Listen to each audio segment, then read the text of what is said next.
It has been called many things over the decades: a brotherhood, a syndicate, a family, a threat.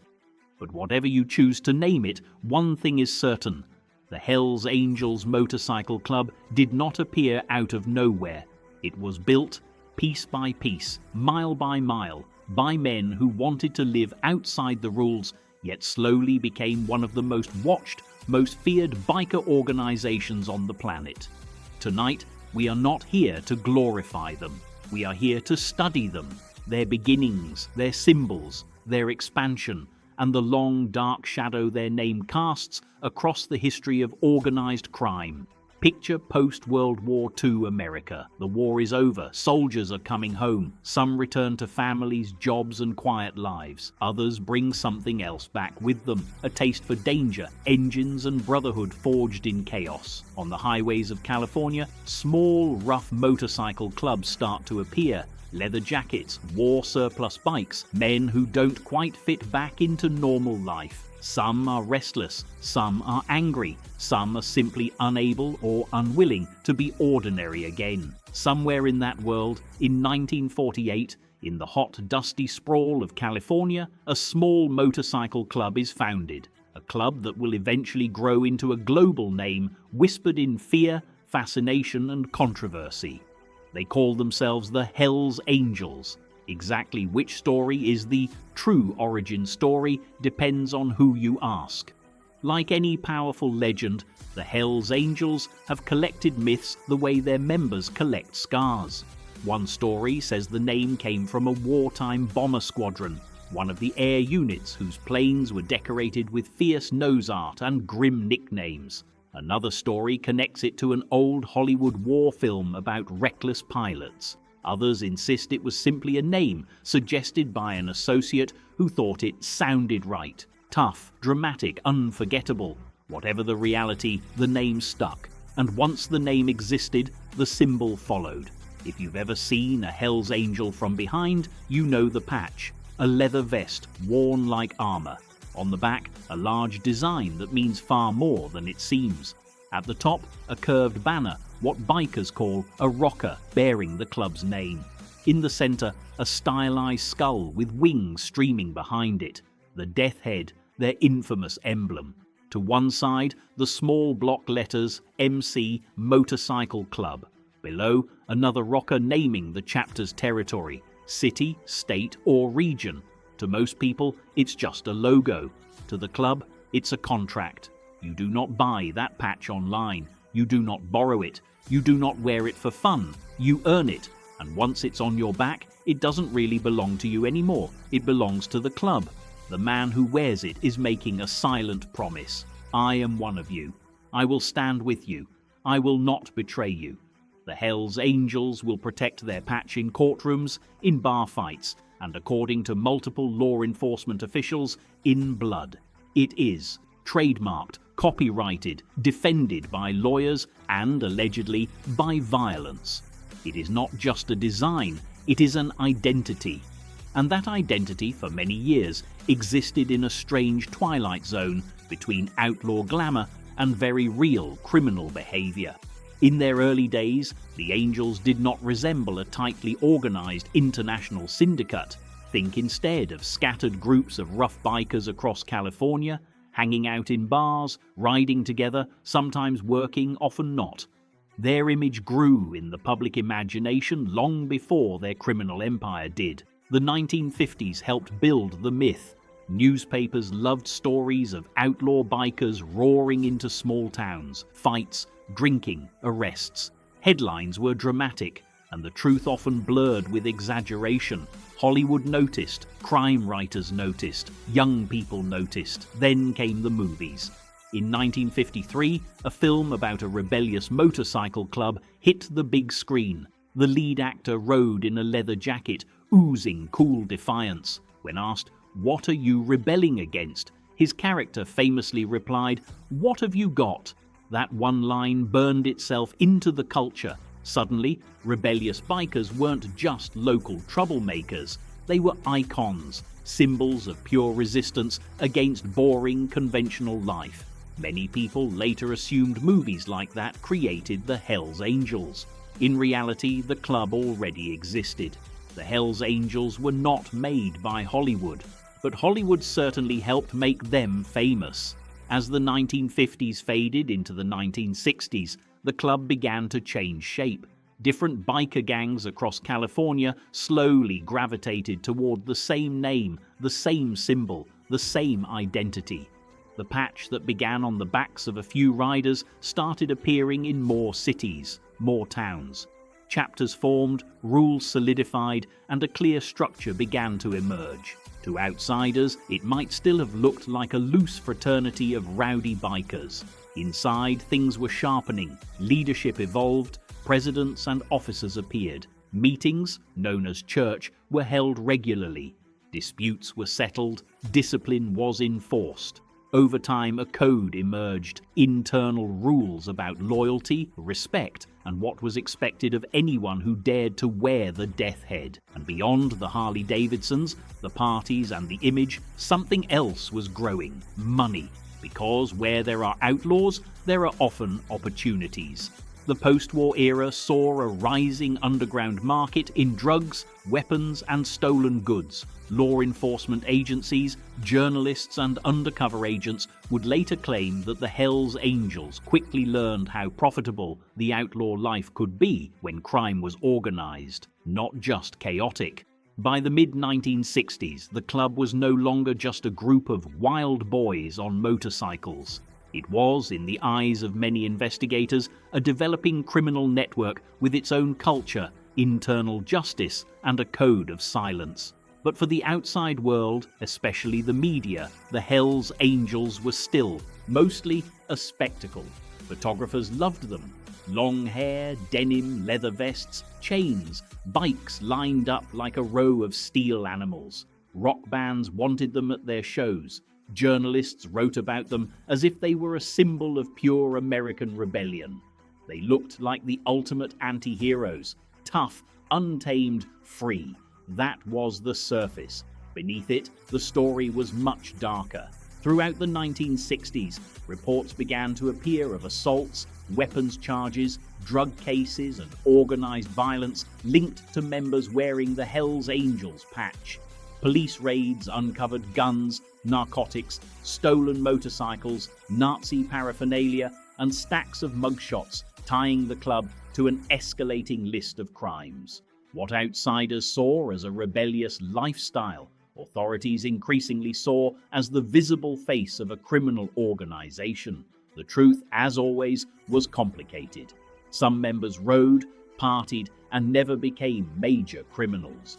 Others, according to court records, investigations, and testimonies, became traffickers, enforcers, and killers. And the club itself, for reasons of secrecy and image, said very little. What makes the Hells Angels so difficult to define is this contradiction. To some, they are simply a motorcycle brotherhood, unfairly targeted by the police and sensationalist media. To others, they are one of the most infamous outlaw organizations in modern history, with a long record of violence, extortion, and drug trafficking. The truth lies somewhere between legend and indictment, between roaring engines and whispered testimony in dark courtrooms. What is undeniable is this: by the end of the 1960s, the Hells Angels were no longer a small California curiosity. They were spreading beyond state lines, beyond national borders, beyond the original subculture that formed them. New chapters would appear in Europe, in South America, in Oceania, in places that had never seen the original wartime bikers but understood the symbol instantly. A skull with wings, a name that sounded like a threat and a promise, a patch that said, "We are here and we don't play by your rules." As the 1960s progressed, the Hells Angels were no longer simply a California motorcycle presence haunting highways and desert bars. Little by little, the club began to expand, not suddenly, not explosively, but steadily, chapter by chapter, until the name itself became a kind of dark passport. If you rode under that patch, the world knew who you were, even if it didn't understand you. And among those who did understand, some feared you. What began as disconnected biker groups across California gradually aligned under a shared structure. Slowly, a recognizable hierarchy developed. Elections were held, presidents appeared. Decisions were made that affected not just one crew, but every man wearing the death head. What made this shift so significant wasn't just cooperation among bikers, it was the birth of a system. And nothing spreads faster than a system other outlaws can replicate. In 1961, something history-changing occurred. A full Hells Angels charter was established, not in California, not even in the United States, but thousands of kilometers away in New Zealand. It was more than just a club membership. It was a declaration that the Angels were no longer tied to one country's back roads. They were becoming international. That first step mattered. Once one chapter crossed a border, others could follow, and they did. By the end of the 1960s, the Angels appeared in Europe, chapter by chapter, country by country. London became their first European stronghold. Soon more followed: Germany, Scandinavia, the Netherlands. By the 1970s, Australia opened its doors. In the 1980s, the club entered South America. The 1990s saw Africa, and the early 2000s eventually introduced a presence inside Muslim-majority countries. By the time the 21st century matured, the Angels were present across 6 continents, commanding a network that extended far beyond California highways. None of this was immediate. Chapters did not simply appear overnight. Membership took time. Trust mattered more than numbers. Outsiders often imagined the Angels as chaotic rebels forming spontaneously anywhere a biker wanted to wear their patch. But inside the club, rules became the core of expansion. A chapter could not exist without approval. Members were vetted, votes were taken. Protocols enforced a sense of control, which, as law enforcement would later argue, resembled something closer to organized crime syndicates than the carefree image of rebellious motorcycle wanderers. Every new chapter meant new territory. Every territory meant new business, new influence, and eventually new enemies. Yet for years, the public remained mesmerized by the myth rather than the reality. Writers and filmmakers immortalized the outlaw biker concept, turning the Hells Angels into living symbols of rebellion. Magazine covers, books, documentaries, each one blending truth with fiction until even members sometimes didn't know which parts of their own reputation were real. To authorities, however, reality became increasingly clear.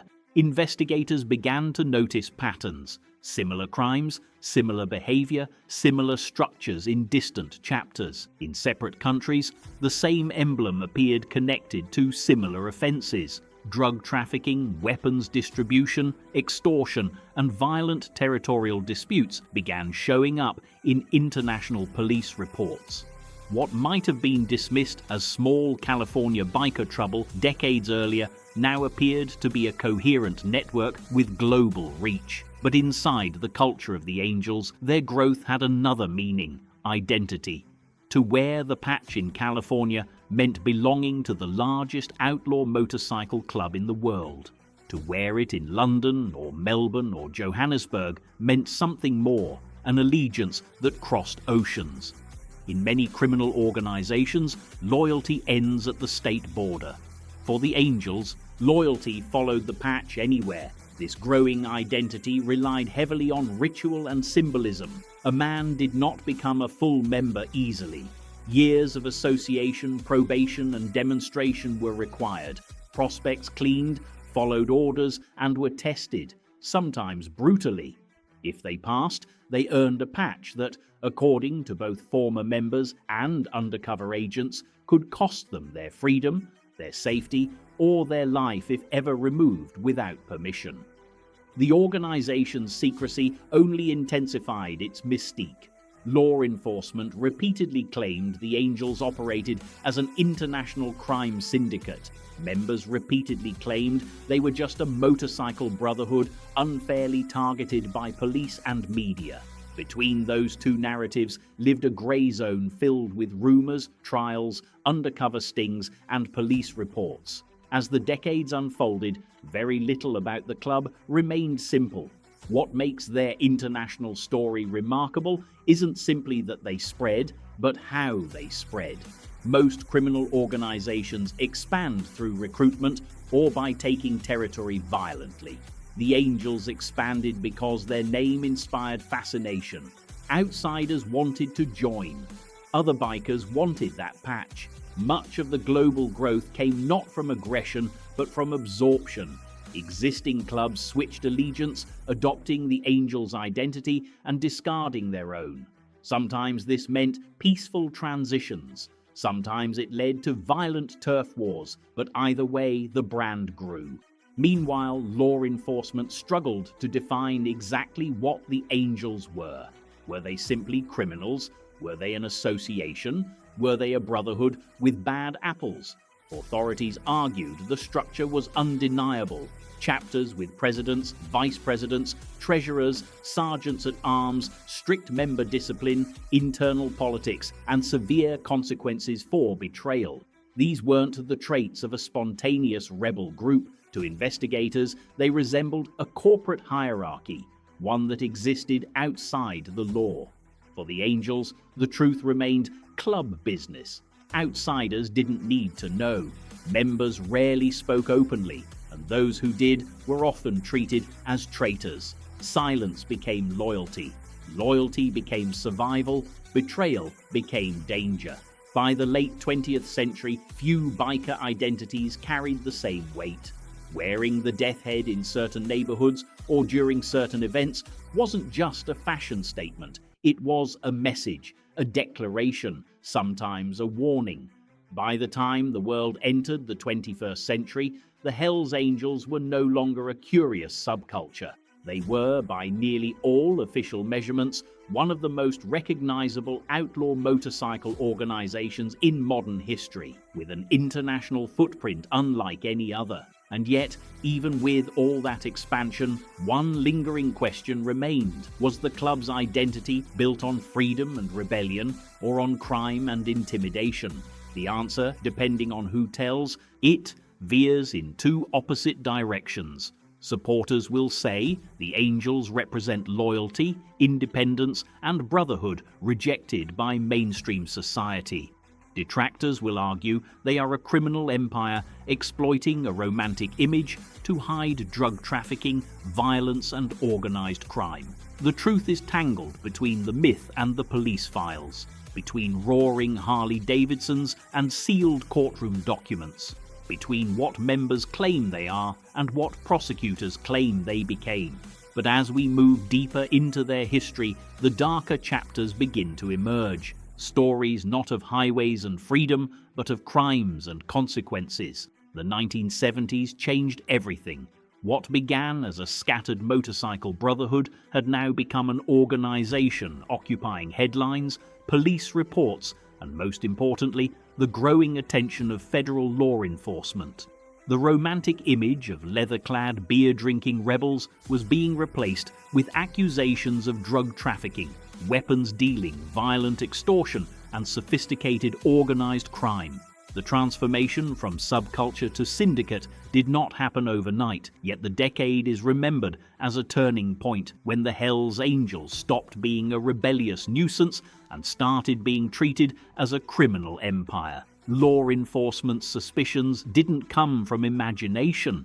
Undercover investigations across the United States began to reveal patterns that connected distant chapters through a shared criminal code. In different states, detectives found similar drugs, similar weapons, and similar violent practices linked to men wearing the same emblem. Even if each chapter insisted it operated independently, investigators argued that the criminal behavior was far too consistent to be coincidence. In their eyes, the Angels were not a loose association of bikers, they were a network. But inside the club, the self-identity remained something else entirely. Many members insisted they were simply motorcycle enthusiasts who were repeatedly targeted due to image and reputation. To them, police were persecuting an entire club for the actions of individuals. Yet even this argument revealed a contradiction. If the club truly operated on loyalty, brotherhood, and a code of allegiance that punished betrayal, how could individual crimes be separated from the organization that demanded total commitment? One figure rose to national prominence during this time. His name was Sonny Barger. To authorities, he became the face of the Hells Angels. Charismatic, feared, influential, and suspected of orchestrating criminal operations behind the scenes. Journalists described him as a man capable of turning a chaotic motorcycle group into a disciplined criminal machine. Supporters considered him a leader, a strategist, and the embodiment of the club's rebellious spirit. To prosecutors, he was something else, a mastermind. Regardless of which version is truer, his leadership undeniably shaped the club's direction during the period in which the Angels shifted from unruly rebels to organized criminal threat. Meetings became more regulated, rules were enforced, violence became strategic instead of spontaneous. Members learned that loyalty wasn't only a club tradition, but a survival tool. Betray the club, and consequences followed, sometimes permanently. During these years, the club faced accusations that would shadow its reputation forever. Police reports tied members to large-scale drug trafficking, especially in narcotics that were gaining massive illegal profits across North America.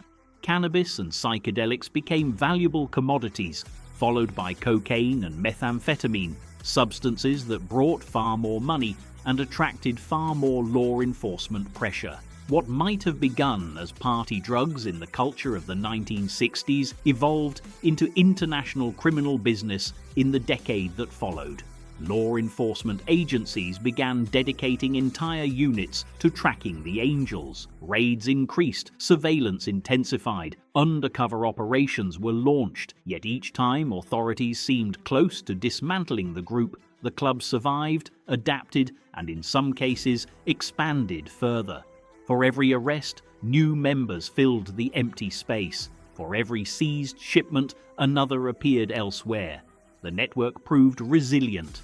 The public image of the club was undergoing its own transformation. In previous decades, rock bands invited the Angels to concerts as rugged symbols of freedom. By the late 1970s, musicians, promoters, and even venues grew cautious, aware that the club's presence now carried risks. Fights, lawsuits, violent incidents, and possible criminal infiltration. Cultural fascination still surrounded the Angels, but fear and controversy grew alongside it. In the media, stories became darker. Headlines told of assaults, kidnappings, trafficking, and murders linked to members around the world. The glamorous rebel myth that had once defined the biker culture began fading beneath the weight of criminal allegations and high-profile trials. And yet, paradoxically, this darker reputation made the club more intimidating, giving it the aura of an organization that was both untouchable and unpredictable. Inside the Angels, loyalty meant silence. Talking to police or media about club affairs violated one of their deepest codes. Betrayal was unforgivable. Stories circulated among law enforcement and former members about threats, intimidation, and acts of violence committed against those who attempted to cooperate with authorities. Whether every rumor was true or exaggerated almost didn't matter. Fear alone protected the club from internal leaks. By the end of the 1970s, authorities increasingly classified the Hells Angels as an organized crime group rather than a motorcycle club. But even as police gathered evidence, courts struggled to use it. The club's structure, layered with secrecy and informal hierarchy, made legal cases difficult. Prosecutors attempted to use federal laws designed to fight organized crime, but early efforts were inconsistent. Sometimes charges were dropped, cases collapsed, witnesses disappeared, or evidence failed to directly link leadership to criminal acts.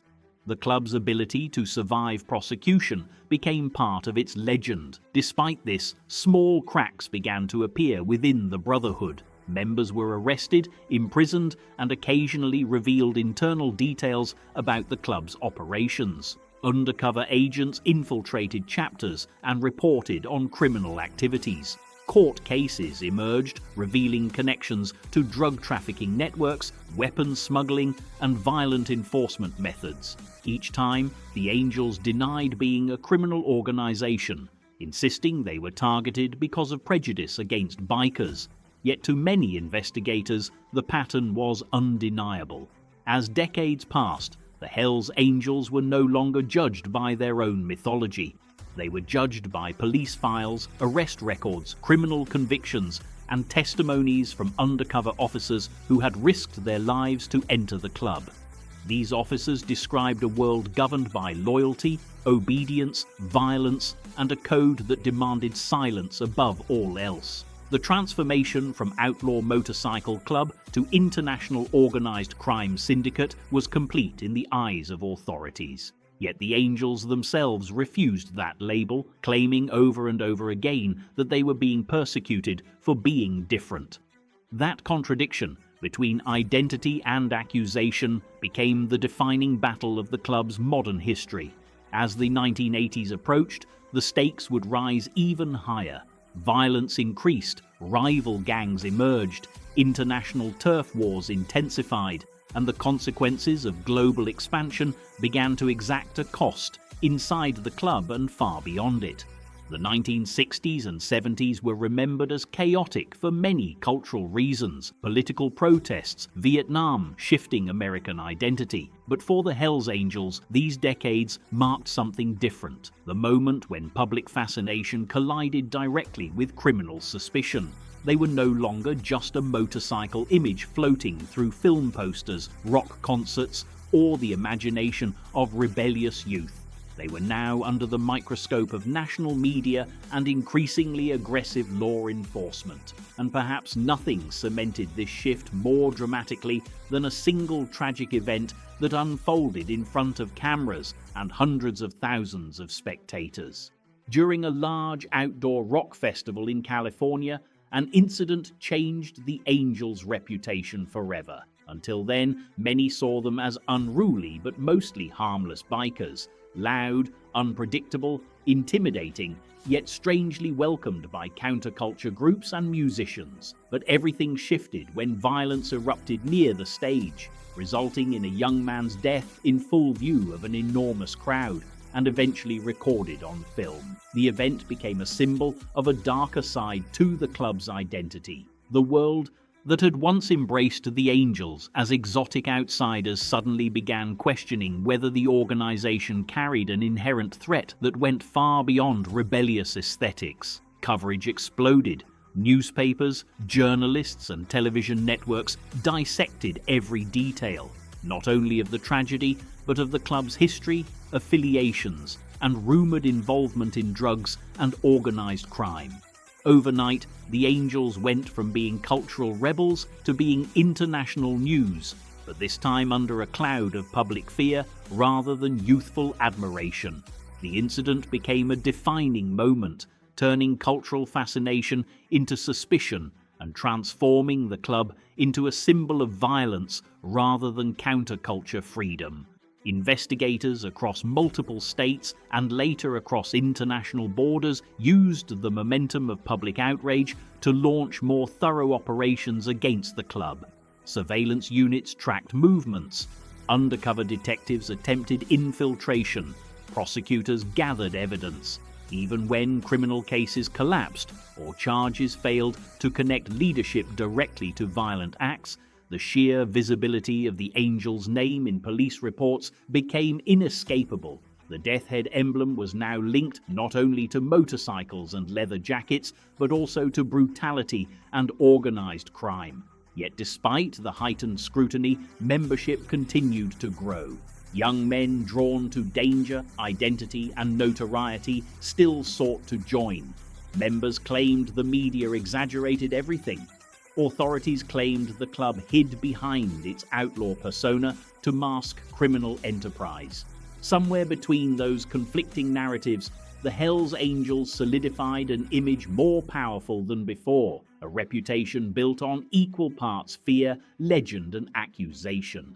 During these years, the Angels became synonymous with the concept of outlaw biker gangs. Other motorcycle clubs either attempted to emulate them or stay far away from them. Smaller groups sometimes merged into the organization, attracted by the prestige of the patch. Others resisted, leading to violent conflicts that grew progressively deadlier as territory and criminal markets expanded. The American biker landscape became divided between those who respected the patch, those who feared it, and those who prepared for conflict with it.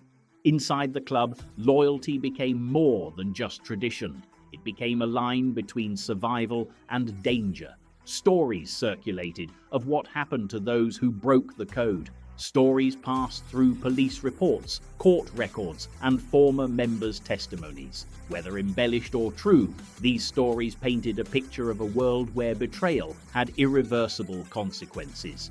Outsiders often saw the Angels' bond as fraternity. Investigators saw it as criminal discipline. Both understood it as something unbreakably strong. Meanwhile, the club's criminal allegations were evolving. No longer limited to bar fights or street violence, investigations began to focus on systematic drug distribution networks. Law enforcement claimed the Angels were deeply involved in manufacturing and transporting illegal narcotics, particularly in regions where their chapters held dominant influence. Cocaine, methamphetamine, and other high-profit drugs became central accusations in indictments and law enforcement briefings. Each allegation was denied by the club, but the pattern increasingly appeared in multiple countries, further encouraging global policing units to treat the Hells Angels not as a motorcycle club, but as an international criminal organization. The 1980s brought pressure from both sides. The Angels were expanding internationally with new chapters forming across Europe, Australia, and South America. At the same time, governments worldwide were tightening measures against organized crime. Agencies learned from each other, shared intelligence, and built cross-border investigations. The club that once dominated California highways now navigated a far more complex landscape of international surveillance and policing. Despite crackdowns, the Angels remained resilient.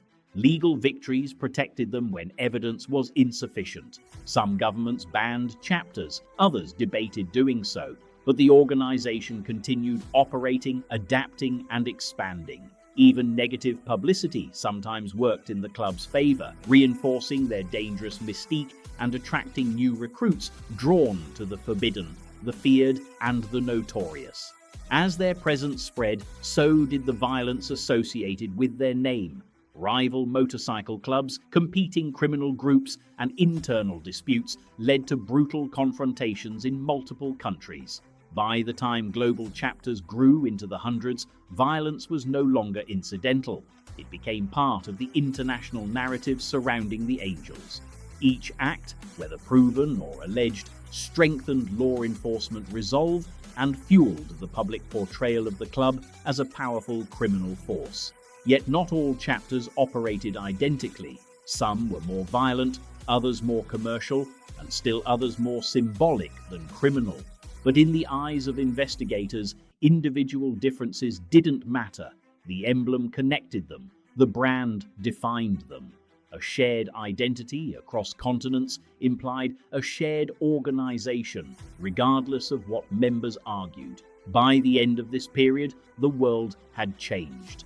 The romantic American mythology of the 1950s outlaw biker had been overtaken by something darker, an international presence linked to organized crime, violence, and deeply entrenched criminal markets. Wherever the Hells Angels patch appeared, controversy followed.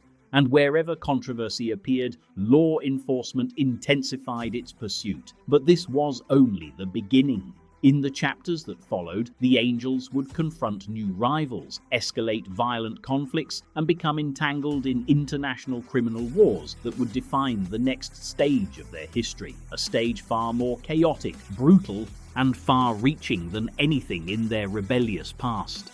Entering the late 1970s and early 1980s, the Hells Angels were no longer simply clashing with police or local critics. Their world was evolving into something larger, darker, and strategic. The club was now deeply embroiled in confrontations with rival motorcycle organizations who challenged their territory, their influence, and the lucrative markets that lay beneath the surface of biker culture. From narcotics to weapons, from stolen goods to protection rackets, competition intensified, and these rivalries erupted into violent wars that stretched across nations.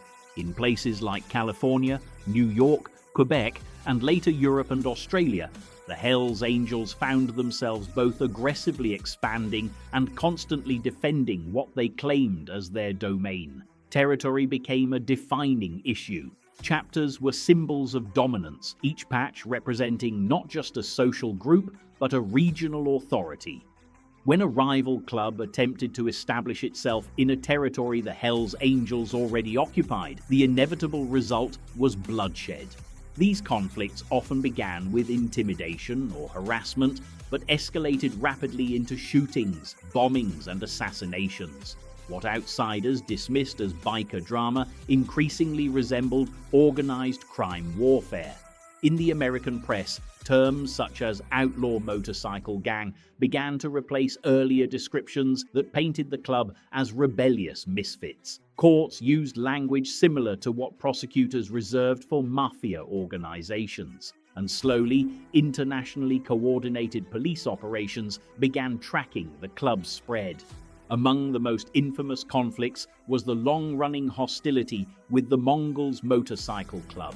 Formed in California during the 1960s by mostly Hispanic Vietnam veterans, the Mongols were originally rejected by the Hells Angels because of race exclusion rules in place at the time.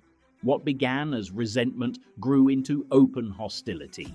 By the 1980s, the two groups were battling for dominance over Southern California. Shootings in bars, armed standoffs, biker runs disrupted by ambushes, all became grimly routine.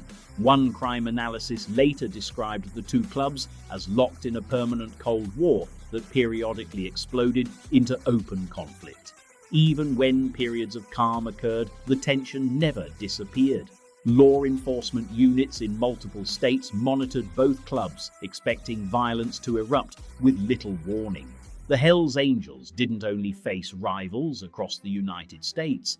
Their conflicts were mirrored internationally, often with far more lethal consequences. In Canada, where the Quebec chapters were heavily linked with drug distribution networks, the Hells Angels confronted the rock machine in a war that lasted most of the 1990s. Bombings shook residential neighborhoods. Ambushes were staged in broad daylight. Dozens of deaths occurred, including innocent victims caught in the crossfire. Government officials compared it to the Einsitu Mafia warfare and declared the Angels a major organized crime threat.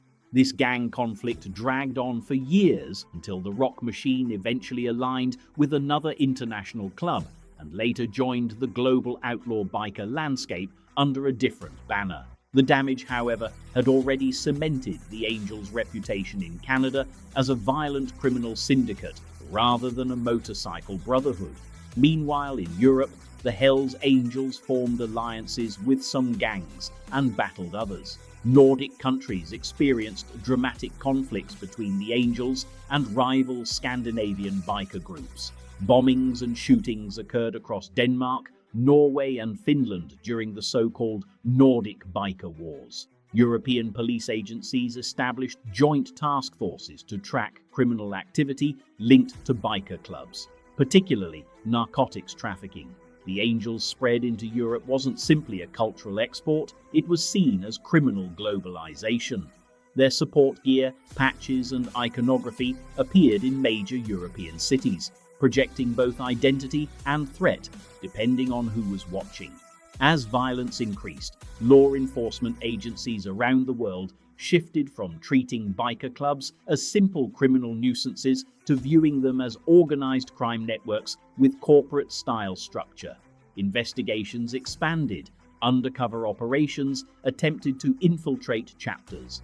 In some regions, Prosecutors unified multiple cases under racketeering statutes, arguing that the Angels were operating as a criminal enterprise. These efforts occasionally met with success, but often charges collapsed due to lack of direct evidence tying leadership to specific crimes. The Angels famously adopted a code of operational separation.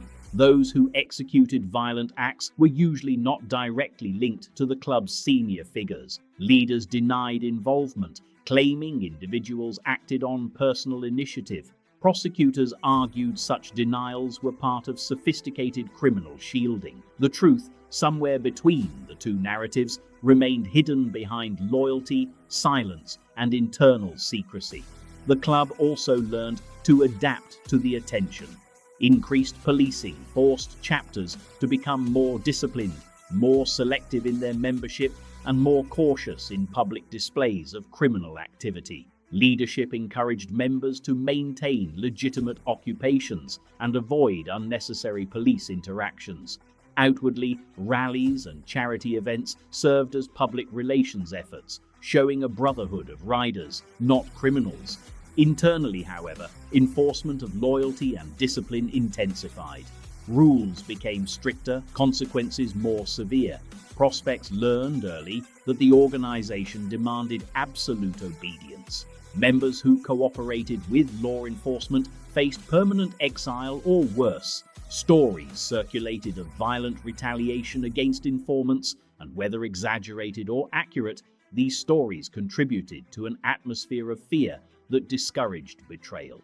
International expansion was no accident. The Angels knew that global presence brought power. Chapters opened in Australia, New Zealand, South America, South Africa, and eventually Eastern Europe.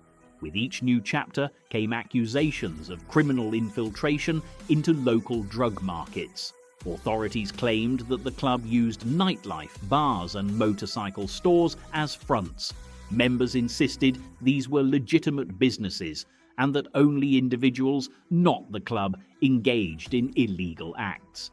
The debate over club responsibility became a repeating pattern, a cycle of accusation, denial, limited prosecution, followed by continued expansion. Through the 1980s and into the 1990s, the public identity of the Hells Angels was no longer defined by leather jackets and rebellious freedom.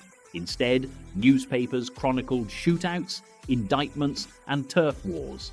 Television news broadcast footage of police raids searching for narcotics, weapons, and criminal evidence. Former members occasionally turned informant, offering sensational accounts of internal secrets and violent enforcement.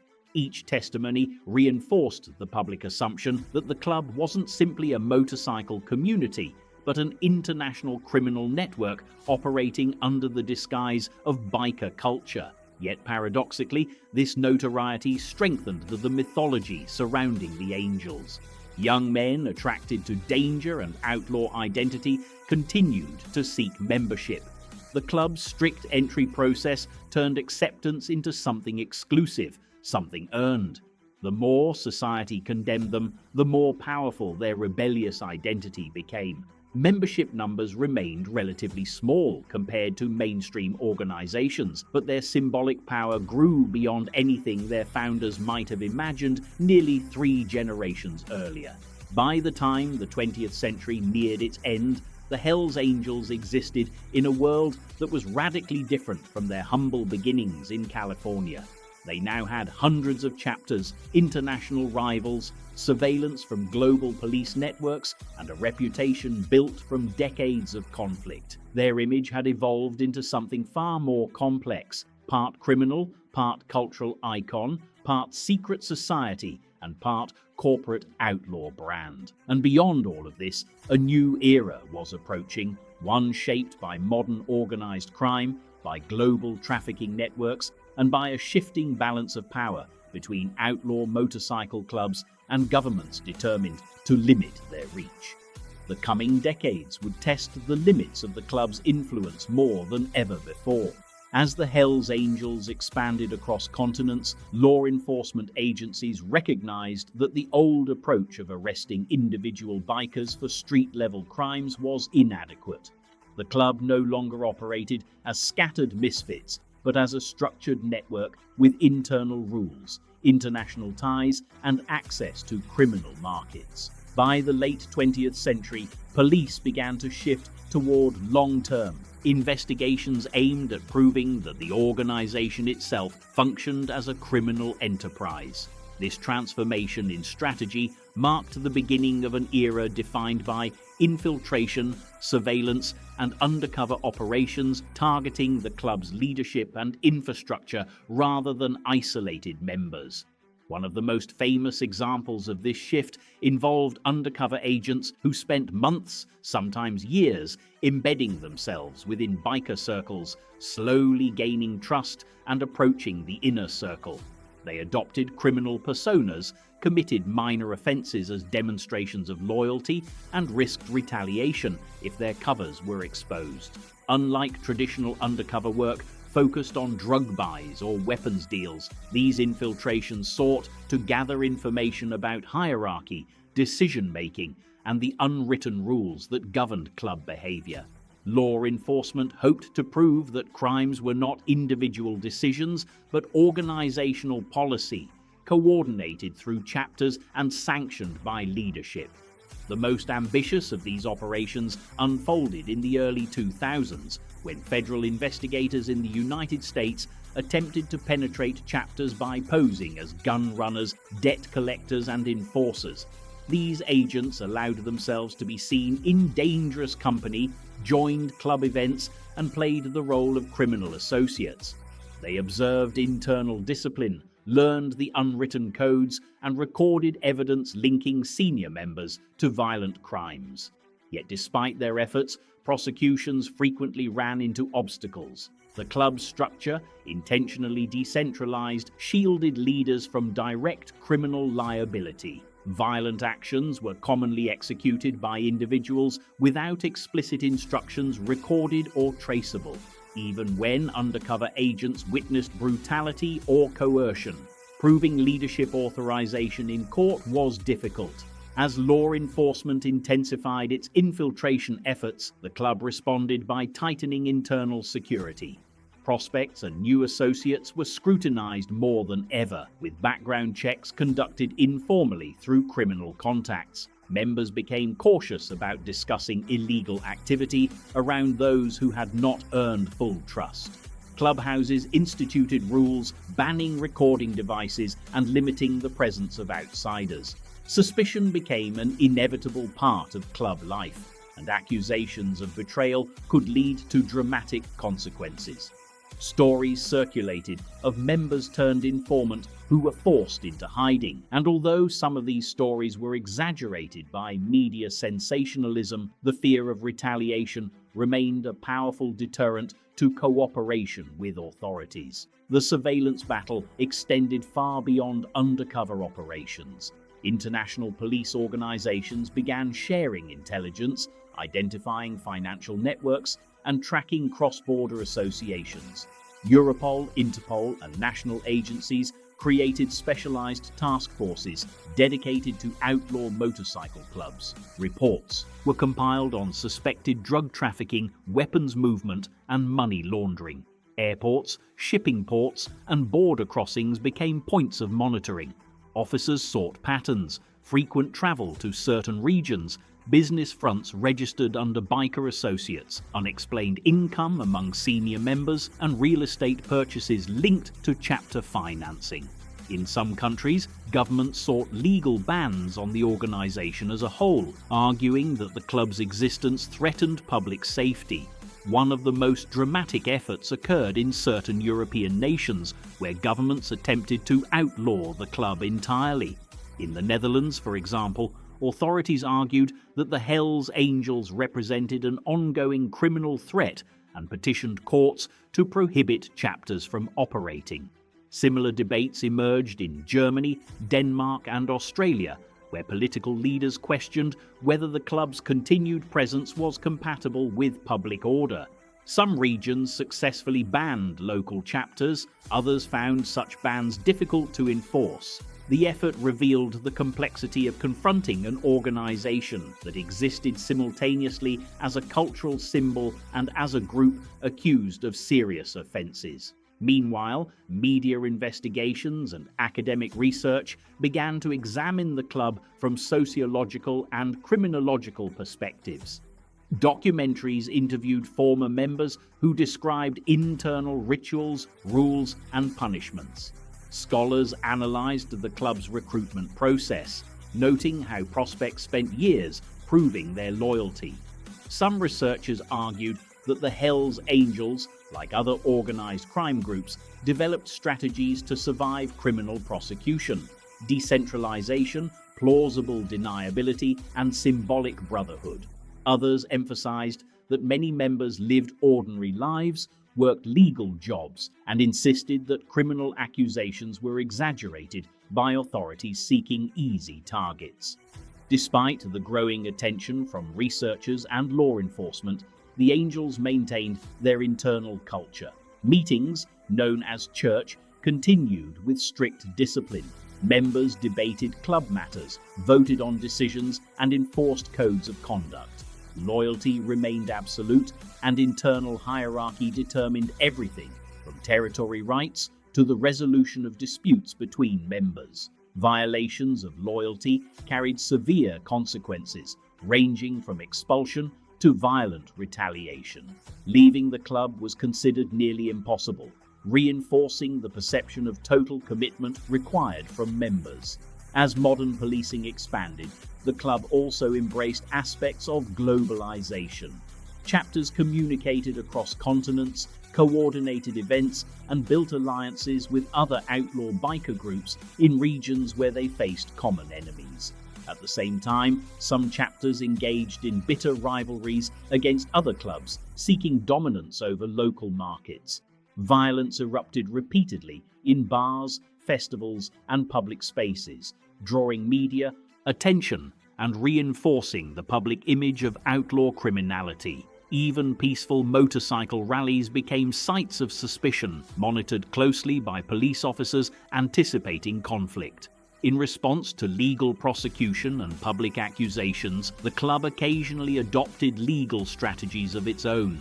The Hells Angels became increasingly active in trademark protection, suing companies that used their insignia without permission. Legal battles against major corporations demonstrated a paradox: a club accused of criminal operations defending its intellectual property through formal litigation. These cases reinforce the idea that the organization saw itself not just as a group of riders, but as a brand that demanded recognition, respect, and protection. Yet the greatest pressure came from within. Undercover agents reported tensions between older members proud of tradition and newer members eager to exploit criminal opportunities. Some former insiders described certain chapters as shifting toward organized crime, while others focused on motorcycle culture and personal loyalty. The truth, difficult to determine from the outside, appeared complex. The club's international growth made uniform control nearly impossible. Different chapters adopted different priorities, and leadership struggled to enforce internal discipline across cultural and national boundaries. By the dawn of the 21st century, the world of the Hells Angels stood at a crossroads. On one side, it had become a global icon, recognized everywhere from California highways to European capitals.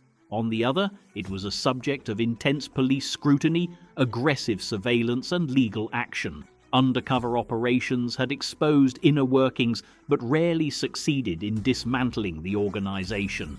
Public fascination, fueled by media stories, kept the club in popular culture. Music, films, and documentaries portrayed outlaw bikers as symbols of rebellion, danger, and freedom, even as courts labeled the same club a criminal enterprise. This delicate balance shaped a modern identity built on contradiction, respected and feared, outlaw yet corporate, rebellious yet structured. The infiltration efforts of law enforcement highlighted vulnerabilities, but they also revealed resilience. The club remained, adapting to new pressures, rewriting its strategies, and evolving into something larger than anyone in 1948 could have imagined.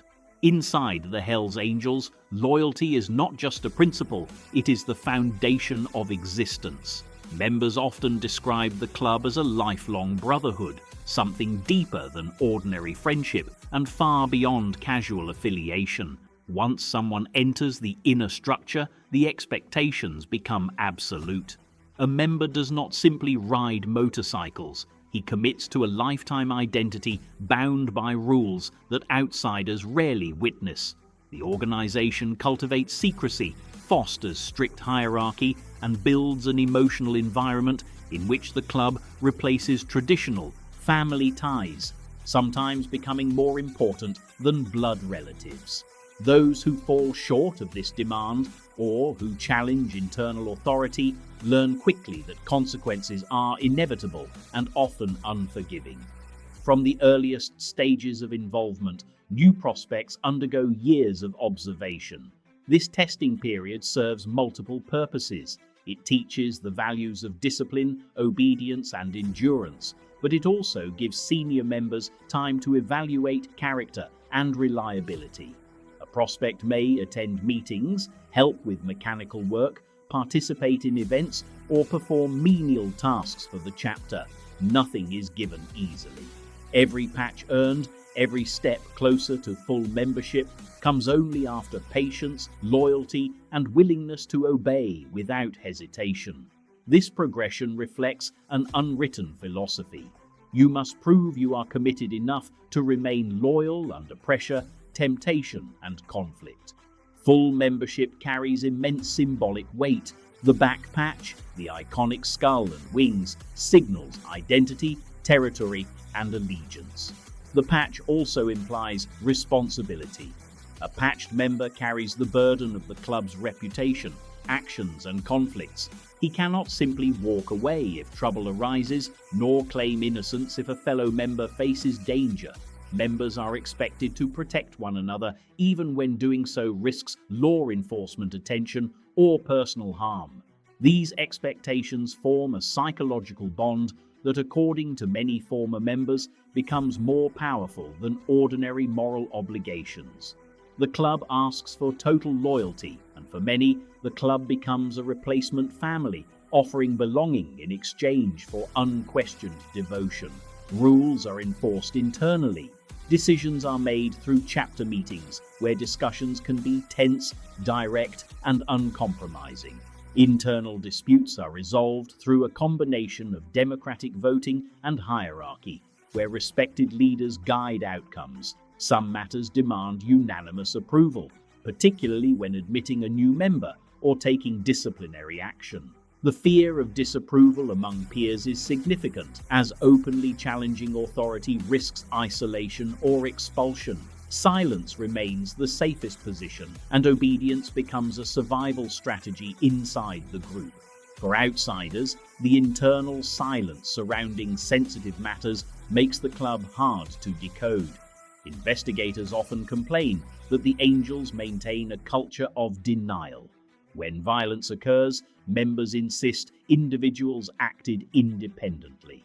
When law enforcement claims organized coordination, the club denies having any overarching criminal plan.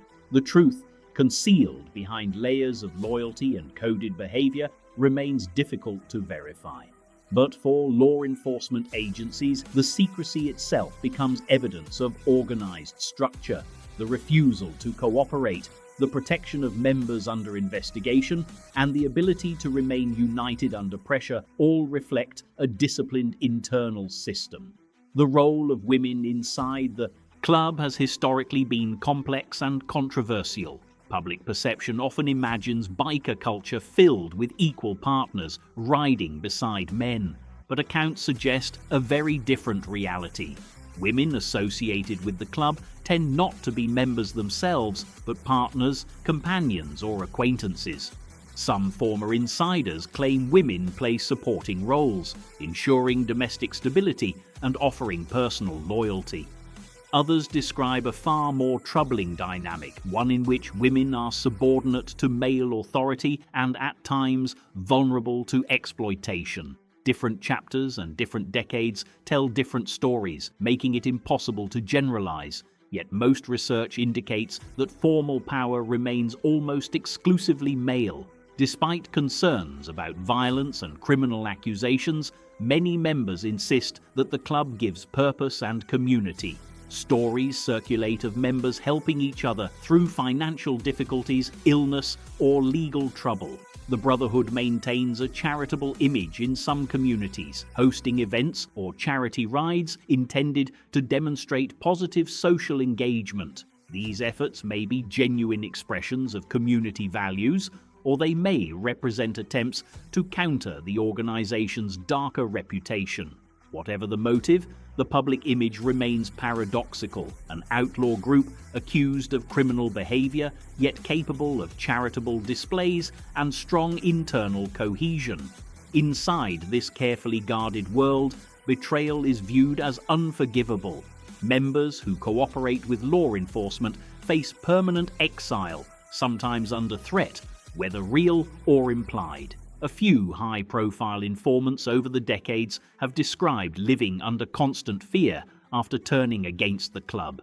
Whether real retaliation occurs or whether fear is shaped by rumor and mythology, the belief in potential consequences reinforces silence. Loyalty becomes not only a moral expectation, but a protective instinct. If speaking out risks retaliation, remaining silent seems like the only possibility. Still, the club has not remained unchanged. Over the years, a generational divide has emerged. Older members often speak nostalgically about the early decades when motorcycles, road culture, and rebellion defined membership. Younger individuals entering the scene during later periods may be more attracted to the outlaw image, financial opportunities, or the perceived glamour of criminal legends. The result is internal tension between those who value traditional biker culture and those who see the club as a path to influence in criminal markets. Leadership must constantly navigate this divide, attempting to preserve the original identity while adapting to a rapidly evolving world. International expansion has placed additional strain on unity. Chapters around the world interpret philosophy differently, forming alliances or conflicts based on local culture and criminal markets. In some regions, chapters have been accused of cooperating with local organized crime groups, while others maintain that they focus solely on brotherhood and riding. The lack of centralized authority makes it difficult to assess truth from myth. What is clear is that the club remains internationally recognizable. Its symbols carry weight in places far removed from its California origin. Young recruits across continents identify with the outlaw mythology, fueling continued interest in a group both revered and feared. Public fascination with the club persists because it lives at the edge of society, suspended between myth and reality. Film, literature, and television portray biker culture as dangerous, romantic, or mysterious, depending on the storyteller. Documentary filmmakers capture outlaw imagery contrasted with internal codes of honor. Writers debate whether the angels represent modern rebels or criminal organization. Each portrayal reinforces the mystique, making it difficult for outsiders to understand the internal truth. The real organization exists behind contradictions, secretive yet visible, feared yet celebrated, criminalized yet iconic. Even today, chapters hold fast to traditions developed over decades. The ceremonious granting of a patch, the strict loyalty to leadership, and the psychological bond of brotherhood ensure the club's survival. Outsiders may question motives, but insiders believe they belong to something that transcends ordinary life. They ride under symbols that to them represent rebellion, identity, and freedom, no matter how society defines the organization. Whether seen as criminals, cultural rebels, or both, the Hells Angels remain a study in contradiction, a group whose internal world few ever truly witness. As the decades moved toward the late 20th century, the Hells Angels were no longer simply a North American phenomenon or even a counterculture symbol. They had become a global criminal network that stretched across oceans, languages, and borders, linked together by a shared mythology of rebellion and an internal code of loyalty that demanded absolute commitment. Their presence had grown so large, so visible, and so unpredictable that governments began to study them the same way they studied organized crime syndicates and domestic terrorist threats. Police agencies were forced to adapt entirely new strategies simply to understand who the Angels were communicating with, recruiting, protecting, and eliminating. And within this growing spotlight, the Angels themselves were learning that expansion came with consequences that could not be outrun by a motorcycle engine. The more territories they claimed, the more enemies rose beside them. Even inside the organization, old ideas about brotherhood were being tested by pressures that few of the original riders could have predicted. Some members were aging, some had served prison time, and others had become wealthy beyond anything the early bikers imagined possible. Cocaine replaced beer, meth replaced marijuana. Deals no longer happened in dusty parking lots, but across borders with suppliers connected to cartels. Behind every tattooed arm holding a motorcycle handlebar was another arm dealing money, weapons, chemicals, and distribution routes that cut across continents. The Angels' growth made them powerful, but it also made them visible, and visibility attracted rivals who were just as ambitious and often even more violent. By the late 1980s, rival clubs such as the Rock Machine in Canada, the Outlaws Motorcycle Club in the United States, and the Mongols in California understood that the Hells Angels controlled not only territory but also reputation, and reputation in the underworld was a currency more valuable than gold. Cities became battlegrounds, bars and nightclubs became front lines, entire neighborhoods became secret territories where bikers watched who entered and who left. In Europe, particularly in Scandinavia, brutal biker wars erupted. Rockets were fired at clubhouses. Grenades were thrown into bars. Innocent people lost their lives simply by being near a street or a building at the wrong moment. The streets of Copenhagen, Stockholm, and Helsinki witnessed violence that resembled paramilitary conflict rather than motorcycle rivalry. The Angels were no longer rebellious outlaws living outside of society. They were shaping it through fear. Law enforcement agencies across the world began pooling intelligence. German federal police compared notes with Canadians. FBI agents exchanged information with European anti-gang units. Undercover operatives attempted to infiltrate local chapters, though that task was nearly impossible. The Angels had become expert at detecting outsiders. Suspicion was a survival instinct. A strange question, a wrong look, a detail forgotten, any of it could expose someone. Those who tried to infiltrate understood that betrayal meant death, and often death without a trace. The Angels may have been covered in leather and chain, but their communication networks and discipline had started to resemble professional intelligence organizations. They learned to use coded language, untraceable transactions, and compartmentalization. A member in one country might have no idea what a member in another country was doing, even if they were technically working toward the same criminal goal. It was also during these years that the Angels increasingly collided with another force, media narrative. Journalists, filmmakers, and documentarians wanted to tell the story of the world's most notorious biker club. Sometimes the Angels welcomed the attention, especially when it allowed them to project an image of freedom, rebellion, and brotherhood. But more often, exposure risked revealing the cracks behind the leather image. The world saw headlines about drug trafficking rings, illegal weapons shipments, murders, gang wars, and international drug deals that connected biker gangs not only with street crime, but with global organized crime. Syndicates. Suddenly, the Angels found themselves portrayed not as outsiders fighting the system, but as predators feeding off it.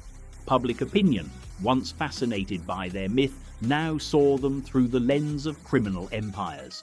Governments responded by pushing legislation designed specifically to target biker gangs. Anti-gang laws, expanded surveillance, and asset seizure structures gave police departments the ability to attack money rather than just individuals. The Angels were forced to adapt again. They created support clubs, puppet organizations, and feeder groups that allowed them to control territory without exposing full members to direct legal risk. They also used legitimate businesses, repair shops, bars, import companies as fronts to move illicit goods while appearing to operate within the law. By wearing the appearance of legality, they made it harder for prosecutors to connect crimes to leadership. But being powerful also meant being feared, and fear within the organization often grew into paranoia. The Angels had always been strict about loyalty, but now loyalty was watched with the same intensity as criminal enterprise. One mistake, one whisper to authorities, or even suspicion of betrayal could bring brutal consequences. Internal purges became more common. Those who questioned orders were silenced. Those suspected of informing were eliminated. Members who once rode together could suddenly become enemies overnight if leadership decided it. The internal structure demanded discipline and secrecy required fear. Brotherhood, once defined by outlaw friendship, began to look more like obedience. Yet for all this danger and criminal enterprise, something else complicated their image even further. Many members remained deeply attached to the mythic idea of freedom that first pulled bikers onto the open road. The dream of riding without rules, of rejecting normal life, and of belonging to something larger than themselves. For them, the Angels were not a criminal syndicate, but a brotherhood of riders misunderstood by society. Some truly believed they were guardians of a rebellious culture preserved from a world that forced conformity. They conducted charity rides. They donated to children's hospitals. They participated in motorcycle runs for veterans. It was difficult for the public to reconcile the smiling photographs at charity events with the violent headlines that filled newspapers. Angels could appear generous one moment and terrifying the next. The contradiction became part of their myth, part of their identity. This duality often confused law enforcement and fascinated sociologists. Were the Angels criminals pretending to be bikers, or bikers who happened to be criminals? The more authorities studied them, the more the lines blurred, and the Angels understood that confusion protected them. If society couldn't decide what they were, it would never know how to stop them. A club that began with a handful of California riders had grown into a network with global influence, internal discipline, and a capacity for violence that made governments nervous. But as the 20th century closed and the new millennium approached, the Angels faced a new threat: technology. The rise of digital surveillance, mobile data tracking, and international policing meant that secrecy would be harder than ever to maintain. The old world of anonymous travel and untraceable communication was disappearing. Yet the Angels were not finished evolving. They had survived internal wars, government crackdowns, media storms, and shifting criminal economies. Now, as they rode into the age of digital policing, they would be forced to confront challenges that no outlaw biker from the 1950s could ever have imagined. As the 21st century opened, the world around the Hells Angels changed faster than any generation before them could fully anticipate. The club that had survived police raids, rival gangs, and drug wars now confronted something more subtle, yet far more dangerous: a digital environment where anonymity was shrinking and every movement left a trace. The Angels had thrived for decades because secrecy could be maintained by intimidation, silence, and a closed brotherhood. But technology, phones, surveillance cameras, international databases, encrypted messaging, facial recognition began to erode every protective wall they had built. The simple idea that someone could travel across a border without leaving a record became almost impossible.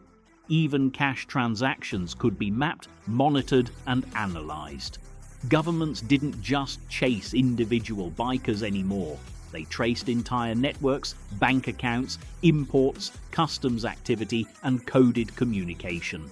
Suddenly, the Angels found themselves learning a completely new kind of survival. In previous decades, law enforcement needed informants or insiders to track gang operations. Now, satellites, databases, and digital records could expose routes and financial trails with no human witness at all. Investigations no longer stopped with local police. They spread across continents through shared intelligence. European authorities shared information with US federal agencies. Canadian law enforcement monitored routes from the United States to Europe.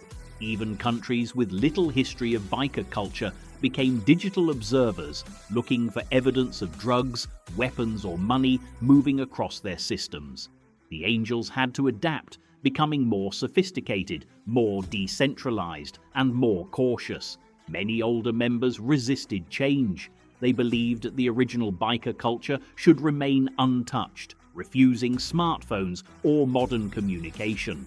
Younger members, however, understood that a criminal organization unwilling to evolve would be destroyed, and so the club entered a strange era, caught between nostalgia for its rebellious past and the unavoidable reality of a monitored future. For the public, the Angels became even more mysterious. Reports surfaced about vast criminal operations worth millions, yet at the same time, the club appeared at charity events, children's hospital fundraisers, and veteran motorcycle runs. The contradiction was both confusing and deliberate. By appearing charitable, the Angels projected an image of misunderstood community supporters rather than violent gang members. This public mask didn't erase their criminal reputation, but it softened it enough to create debate. Were they dangerous criminals or persecuted motorcycle enthusiasts? The ambiguity kept ordinary people uncertain and often allowed the Angels to operate in plain sight. A group that once embraced infamy now used respectability when necessary, switching identities depending on who was watching.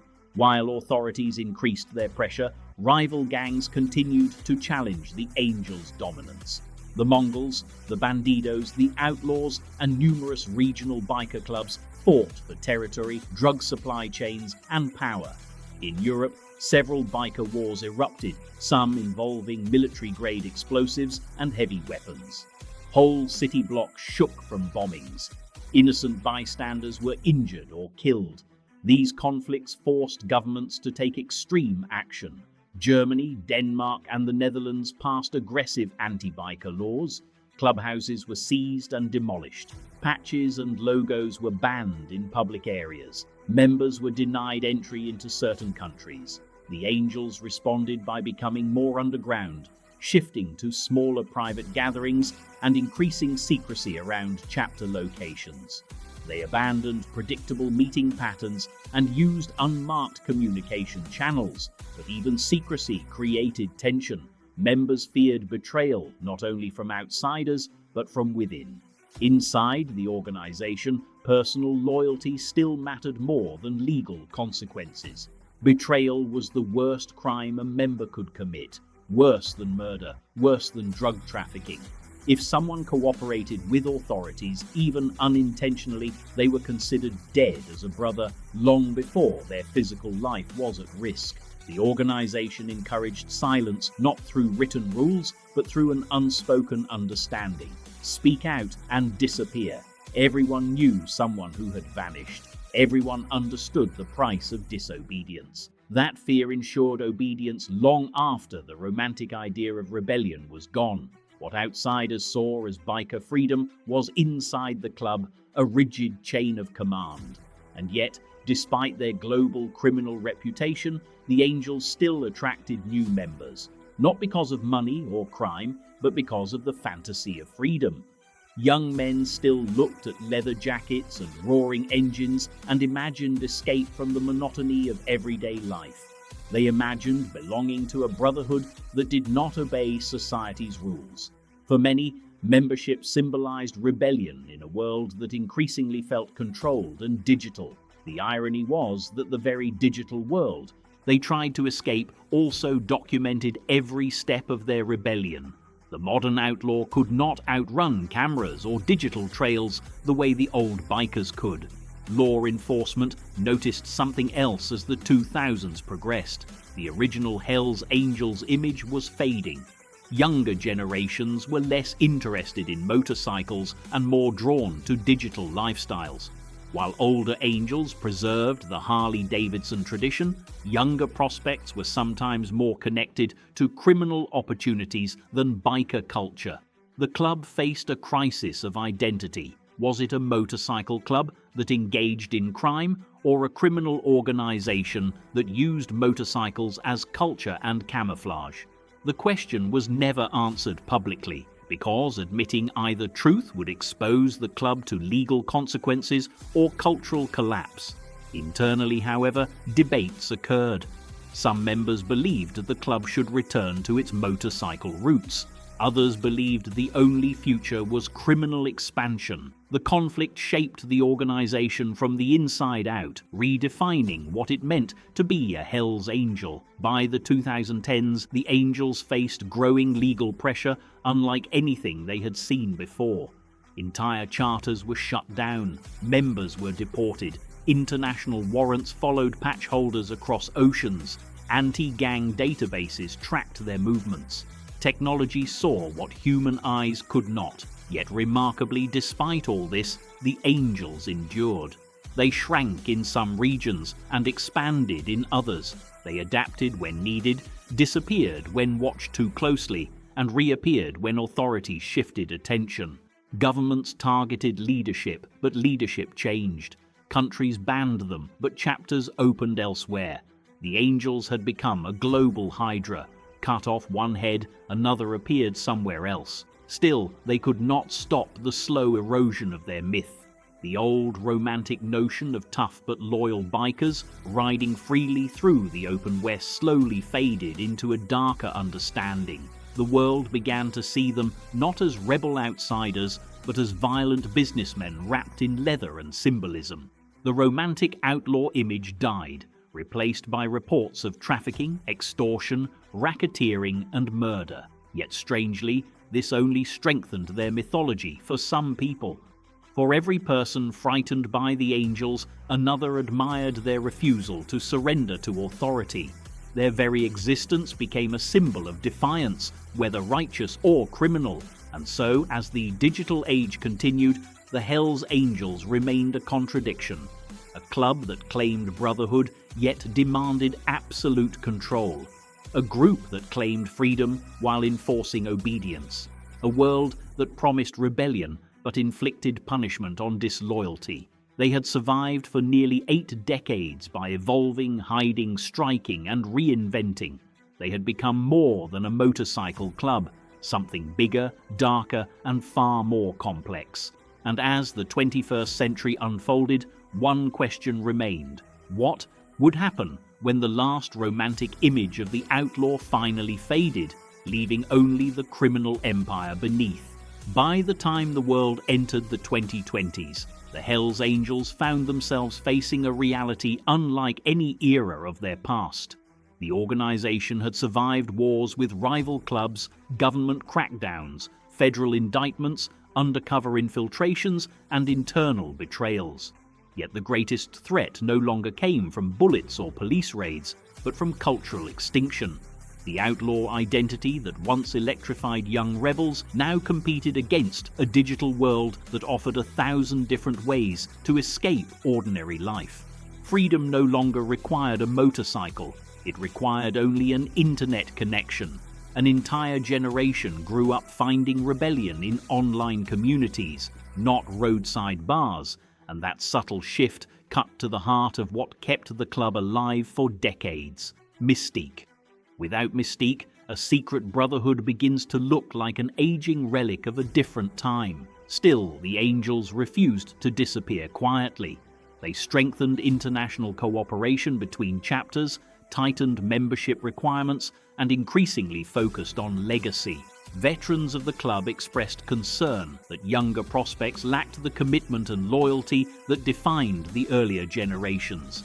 They worried that the club might one day crumble, not from police pressure, but from dilution of the culture.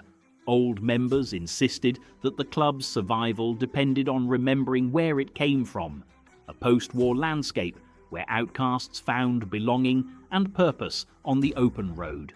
They told stories of early years not as legends, but as warnings. The message was simple: forget the past and you lose the brotherhood. Yet the past was also their burden. The list of violent incidents, documented trials, police investigations, and criminal accusations formed a mountain of history too heavy to ignore. Even if some chapters operated legally, the global organization could not separate itself from decades of violence that shaped its reputation. In some countries, the patch alone was considered a threat, even without a crime attached. Police didn't need a reason beyond association. That growing legal hostility forced the Angels to change strategy, sometimes presenting themselves as legitimate motorcycle enthusiasts, emphasizing charity donations, toy drives, and respect for highways and veterans. It was a careful balance, enough public visibility to appear legitimate, but not enough attention to ignite full government assault. Meanwhile, the broader world changed the way organized crime operated. Traditional criminal structures, territorial gangs, local drug networks, regional control were increasingly replaced by transnational operations aligned with technology and global supply chains. Criminal power migrated toward digital finance, online marketplaces, and invisible networks. Young criminals didn't need to risk public violence. They could earn fortunes through keyboards instead of weapons. Compared to modern cybercrime organizations, biker gangs appeared slow, physical, and limited by geography, but the Angels continued adapting. They were never just about money, they were about identity. And identity is harder to erase than any criminal enterprise. Even so, global pressure increased from governments determined to dismantle outlaw motorcycle groups entirely. Australia introduced anti-biker legislation banning members from gathering in public. Canada targeted chapters with aggressive anti-gang laws. Several European countries dismantled clubhouses, restricted insignia, or outright outlawed membership. The Angels considered these actions discriminatory, claiming persecution based not on individual crime, but on association. Authorities defended aggressive measures as necessary because outlaw motorcycle organizations were historically tied to murder, extortion, trafficking, and violent intimidation. The clash became ideological. The Angels insisted they were being targeted for riding motorcycles and wearing patches, while governments argued the club represented a coordinated criminal network by its very structure. And in that disagreement, both sides held a version of the truth. Despite everything, the Angels continued opening chapters, sometimes in remote regions far from major cities. In areas where law enforcement was weaker or corruption was common, the club moved more freely, forming alliances and business relationships. In safer regions, they maintained a quieter profile, avoiding dramatic confrontations that could bring attention. That dual strategy, aggression where possible, patience where necessary, helped them survive decades longer than many predicted. Their resilience surprised even their detractors. No matter how many times they were declared finished, they reappeared somewhere else, patched, organized, and unbroken. Yet within the club, aging members faced a question that younger ones did not. What happens after a lifetime of commitment to a brotherhood that promises no retirement, no exit, and no turning back? Some attempted to quietly leave, living under assumed names or moving far away from former associates. Others wrote books or spoke publicly, a decision that guaranteed permanent exile and danger. A few cooperated with authorities, choosing personal safety over loyalty, forever hunted by their former brothers. Those stories illustrated the core paradox of the Angels. A culture built on loyalty produced some of the most dramatic betrayals when loyalty failed. The threat of punishment rarely prevented defections entirely. Fear keeps people in line, but fear also fractures unity from within. Outside observers continued to argue about what the Angels actually were.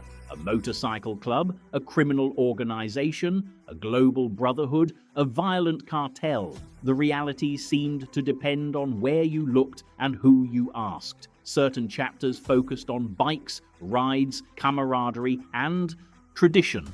Others, historically, had built empires through intimidation and illegal profit. That variation made it almost impossible to categorize the organization with a single definition. Law enforcement treated the club as an entity. Members insisted each chapter acted independently. The truth was complicated, a layered identity shaped by history, culture, crime, and myth. Still, the most fascinating constant throughout their long, turbulent history was not violence or rebellion, it was transformation. Every time society changed, the Angels changed with it. New countries, new rivals, new investigations, new strategies. Their ability to evolve was the strongest force keeping them alive. They outlasted political eras, cultural shifts, and even the disappearance of old-school biker culture. They became something much larger than a motorcycle club, a global symbol, feared by some, admired by others, but impossible to ignore. In the end, the question was not whether the Angels would disappear, but what form they would take in the future. Would they remain global? Would they fade into nostalgia? Would they become quieter? Or would new global pressures trigger another violent evolution? Only time will answer those questions. But one fact remained unchangeable. When you look at the Hells Angels, you are not looking at a single generation. You are looking at decades of history layered over one another. War veterans, rebels, criminals, idealists and outcasts bound together by myth and loyalty. The open road that once symbolized absolute freedom now runs through a world watched by cameras and controlled by laws more complex than any biker outlaw could have imagined in 1948.